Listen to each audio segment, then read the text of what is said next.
오늘 하나님께서 우리에게 주신 말씀 시편 42편 1절부터 11절 말씀입니다. 시편 42편은 43편과 한 편의 시입니다. 42편에 해결되지 않는 갈망이 43편에서 해결되고 평정을 찾는 내용을 볼 수 있습니다. 42편은 고라의 자손이 쓴 시인데요. 고라의 자손이 쓴 총 12편의 시 가운데 첫 번째가 42편의 시입니다. 이 시의 배경은 어떤 학자는 바벨론 포로로 끌려가서 성전에서 예배드리지 못하는 비참한 상황 속에서 예배를 그리워하는 고라의 자손들이 이 시를 지었다라고 그러기도 합니다. 또 어떤 학자는 이 시의 배경이 다윗이 아들 압살롬에게 쫓겨 여단 동편 마하나임으로 피신했을 때의 상황이 이 속에 담겨있다라고 추측하기도 합니다. 1절 말씀 보십시오. 하나님이 사슴이 시냇물을 찾기에 갈급함같이 내 영혼이 주를 찾기에 갈급하나이다. 처음부터 하나님이라고 하나님을 부릅니다. 갈망한다는 단어가 두 번이나 나옵니다.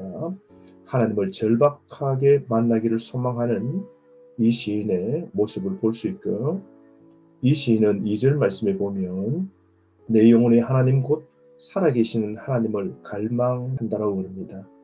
지금 하나님의 임재를 간절히 소망하고 있는 거죠. 마치 시냇물 맞아 없는 절망의 상황에서 하나님과의 교제에 목마른 상황임을 볼 수 있습니다. 이스라엘 나라에서는 사슴이 굉장히 많이 볼 수 있는데요. 사슴은 열이 많은 동물입니다. 그러므로 물을 많이 필요로 하죠. 이스라엘은 1년 강우량이 500에서 600mm입니다. 그 이때가 되면 약 한 6개월 정도가 금기죠. 그러면 물이 없어 짐승들이 살 수 없는데요. 특별히 물을 많이 필요로 하는 사슴이 물을 먹지 못할 때 그들은 부르짖으며 헐떡이며 물을 찾는다고 합니다. 물 없는 짐승처럼 시인은 하나님 없이 살 수 없다는 간절한 마음이 이 시에 담겨 있습니다. 내가 어느 때에 나아가서 하나님 얼굴을 배울까라고 합니다. 오직 하나님만 갈급해 하는 겁니다. 하나님과의 교제에 목마른 상황입니다. 여러분, 지금 어떤 문제로 갈급해 하십니까? 무엇 때문에 목마르십니까? 무엇 때문에 힘드십니까? 갈급할 때 갈망하십니까? 생수의 원천이신 하나님을 갈망하며 소망해야 되지 않을까요? 하나님의 임재를 소망하는 것, 이게 위기 가운데 절망에 있을 때에 우리에게 가장 필요한 것이죠. 하나님을 갈망하는 것, 이게 바로 회복의 첫걸음입니다. 오늘 우리의 삶, 낙심과 절망의 자리에서 지쳐 허덕여 쓰러지지 말고 그 자리에서 하나님을 갈망합시다. 하나님을 바라봅시다. 목마른 사슴처럼 하나님을 갈망하고 하나님을 향하여 탄식할 때에 하나님의 도움을 통하여 소망이 생기는 것이죠. 3절 말씀에 그는 조롱을 당하고 있는 자신의 처지를 고백하고 있습니다. 사람이 종일 내게 하는 말이 내 하나님이 어디 있느냐 하오니 내 눈물이 주야로 내 음식이 되었도다라고 합니다. 하나님이 조롱당하는 것이 괴로워 고통스러워하고 눈물을 흘리고 있습니다. 자신의 삶, 처지보다 자신이 당한 일로 믿는 하나님을 저주하는 소리를 들을 때 자신의 마음이 너무 괴로워 눈물이 주야로 흘러내린다고 하죠.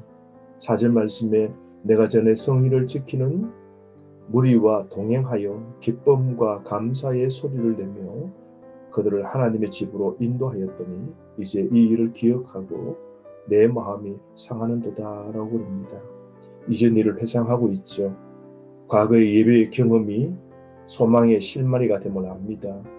영혼의 어두운 밤, 절망과 고독이 가득 찼을 때, 차가운 지금 현실 상황 속에 있을 때, 그는 지난 과거의 성전에서 예배드릴 때 하나님의 임재를 경험하고 하나님으로부터 능력을 받았던 그때를 회상합니다.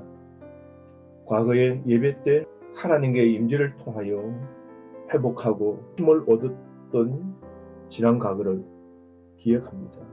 여러분, 조롱으로 부서진 마음, 절망 가운데 있습니까? 우리의 마음을 고치시는 분은 오직 하나님뿐이십니다.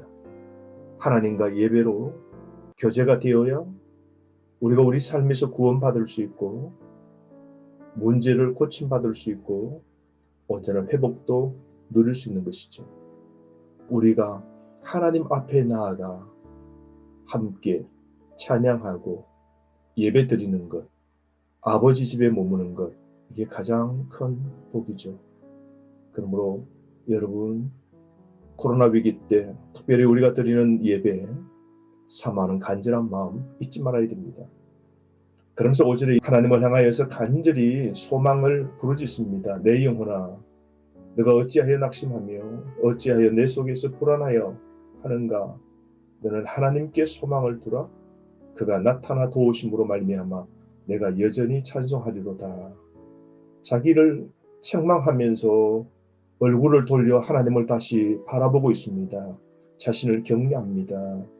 너가 어찌하여 낙심하는가? 하나님의 구제를 느낄 때 하나님의 임재를 강력히 소망하고 있는 겁니다. 그러면서 찬송하는 자리로 나아가고 있는 것이죠.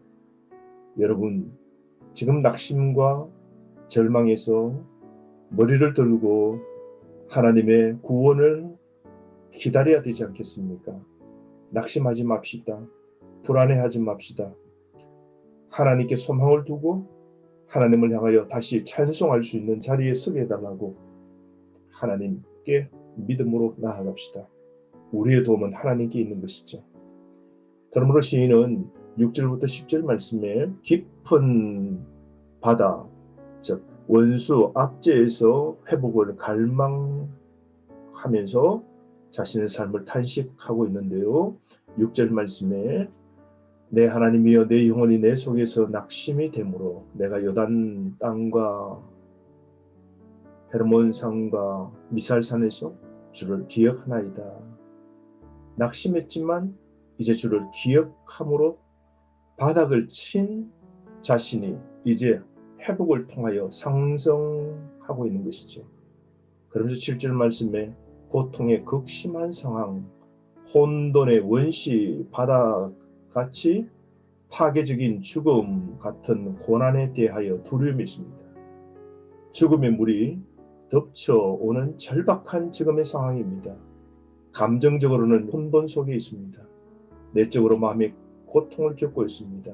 그러나 과거에 하나님이 자신을 도와주신 체험을 오늘 회상합니다.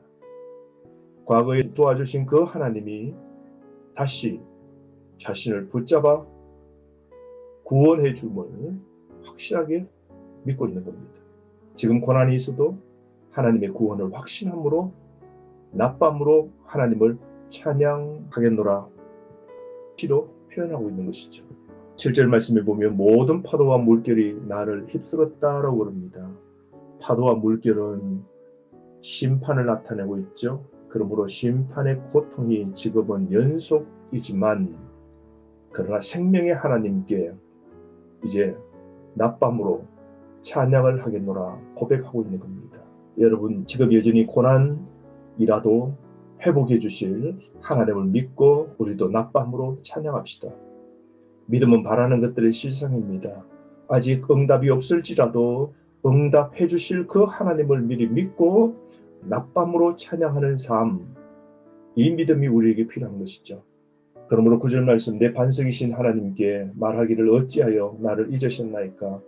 내가 어찌하여 원수의 압제로 말미암아 슬프게 다니니까? 라고 합니다. 하나님, 속히 건져주십시오. 하나님을 반석이라고 믿고 있습니다. 기대와 소망을 가지고 하나님께 기도합니다. 원수들의 비웃음이 깊은 상처와 고통이 되었지만 고통을 호소하며 도우시는 하나님께 전적으로 기도하고 있는 것이죠. 그러면서 마지막 11절에 5절에 했던 시를 다시 반복합니다. 후렴이죠. 찬미를 확신합니다. 내 영혼아, 내가 어찌하여 낙심하며 어찌하여 내 속에서 불안해하는가? 너는 하나님께 소망을 두라. 나는 그가 나타나 도우심으로 말미암아 내 하나님을 여전히 찬송하리로다. 끝까지 하나님을 바라보면 곧 찬양하게 될 겁니다. 여러분, 지금 낙심과 불안의 상황 속에서 하나님만 소망합시다. 여러분, 하나님의 부재같이 지금의 삶 고통이 느껴져도 하나님을 바라면서 지금의 위기를 극복합시다. 다시 한번 5절과 11절의 말씀을 하나님을 향하여 기도로 삼고 하나님의 도우심을 구하기를 바랍니다. 우리의 낙심과 우리의 불안을 하나님께 소망을 걸므로 이제 도와주실 그 하나님을 기대하면서 하나님을 향하여 찬양하는 지금 이 순간 되기를 바랍니다. 오늘도 말씀을 붙잡고 승리하는 삶 사시길 바랍니다.